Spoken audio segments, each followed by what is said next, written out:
দর্শক দেখছেন এটির গাড়ি দিয়ে অনেক কালো ধোঁয়া বের হচ্ছে এবং সেটি কিন্তু পরিবেশ অধিদপ্তরের এই কর্মী আসলে সংগ্রহ করলো ধোঁয়াটি এবং হয়তো তাকে জরিমানা করা হবে।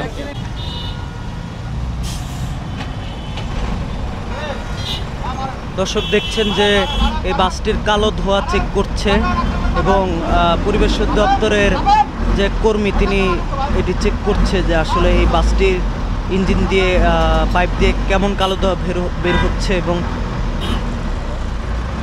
না আমরা নিয়ম জানি না, আগে আসিল, পরে আর কি জানতাম কালো ধোঁয়া মারলে যে কালো ধোঁয়া যেমন 5,000 টাকা জরিমানা।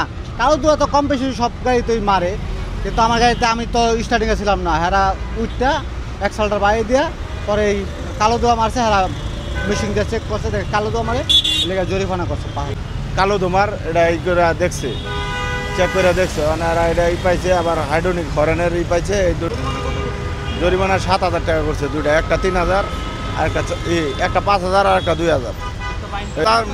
আমরা জানি তো, কিন্তু মোবিল পাল্টানি যে কালো ধোঁয়া এটা তো মনে করেন যে এর চেয়ে তো আরো বেশি আছে। এরা মনে করেন যে অ্যাক্সিডেন্টের বাইরে বুড়ে মানে করে চেষ্টা করে বাইর করে মানে কেমন